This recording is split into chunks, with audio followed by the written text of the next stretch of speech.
Hello friends, in this video we will see how to perform estimation of dextrose by colorimetry.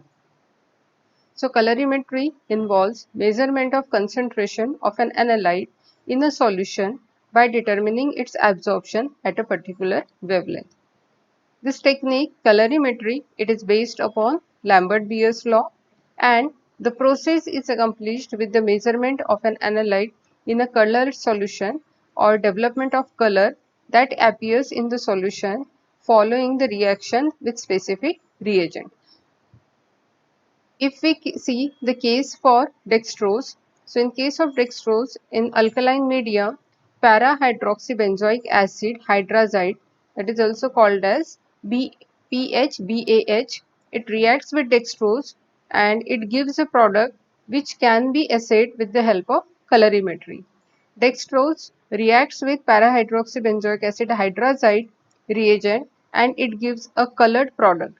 The absorbance for this colored product can be noted, and we can say that this absorbance is proportional to the concentration of the sugar, that is dextrose. Now to perform the experiment, we need dextrose 5 mg, sodium hydroxide 3 to 5 pellets. In addition to that, para-hydroxybenzoic acid hydrazide, the main reagent for this experiment, 50 ml, then some test tubes, pipette, water bath and colorimeter instrument. Now we will see the procedure. So first of all, we have to prepare alkaline solution. So we will put 3 to 5 pellets of sodium hydroxide in about 50 ml of water. We will stir it and mix it properly. Then to prepare the diluent, we have to take 10 ml of para-hydroxybenzoic acid hydrazide solution with 30 ml of water along with few drops of sodium hydroxide solution which we have prepared in step 1. Then the third solution that we have to prepare is standard stock solution. For this purpose, we will weigh 5 mg of dextrose. We will add it in a test tube containing 15 ml of water. Then we will add 2 to 3 drops of sodium hydroxide and 5 ml of para-hydroxybenzoic acid hydrazide solution. And we have to mix it properly and it will be labeled as standard stock solution. Then to prepare working standard solution, we are going to use 5 ml of the stock solution, standard stock solution, and we will add 15 ml of diluent. The diluent which is containing para-hydroxybenzoic acid hydrazide and NaOH. Then comes sample preparation. So for that purpose, we will take a test tube. We will add 1 ml of sample in it with the help of pipette. Then we will add 4 ml of water to it. We will mix it properly, gently, and it will be kept aside for some time. Then we will, for some time means we have to keep it for 30 to 35 minutes at normal temperature, and we have to shake it again gently. Then comes preparation, the next step in the preparation of sample solution. We have to add the active reagent now, that is para-hydroxybenzoic acid hydrazide. 5 ml quantity we will be adding and few drops of sodium hydroxide solution.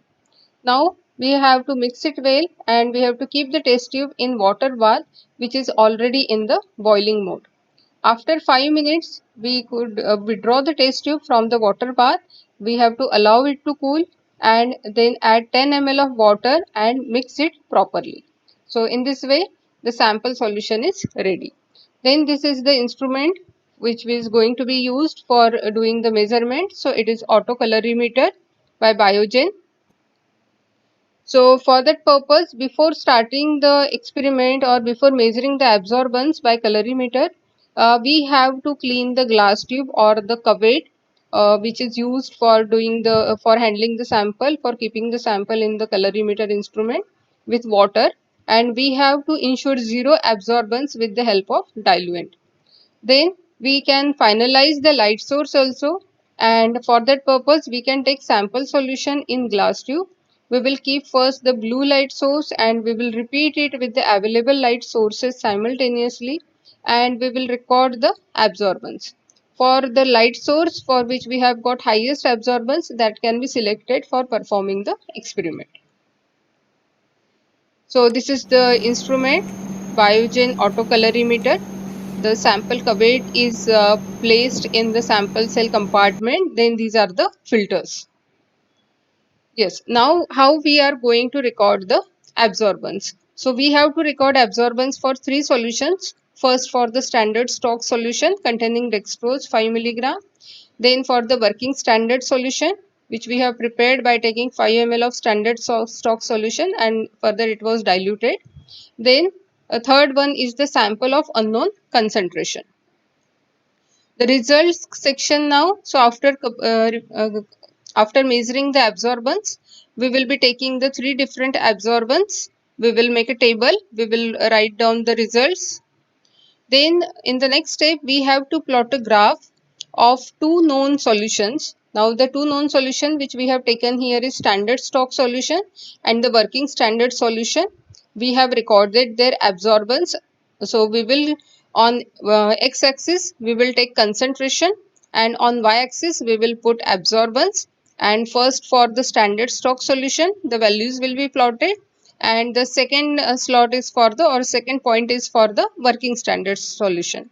Then for this graph we will plot a straight line in between which will be crossing these 2 points, and we can use this plot to find the concentration of unknown sample for which we have recorded the absorbance. So yes, so we will be getting a graph in this way when we will draw the straight line. And now we are knowing the absorbance of the unknown sample. So we will mark it in this way. And the point which is coinciding on the y-axis, that is nothing but the concentration of the unknown sample. So in this way, we can perform the experiment. Now, how to conclude it? So coming to the conclusion, the chelate formed by the reaction of dextrose with para-hydroxybenzoic acid hydrazide in the presence of alkaline media. It is measured with the help of colorimeter, and based on the quantifying amount of dextrose present in the sample, we can confirm the quantitative use of colorimetric instrument. Thank you for watching the video.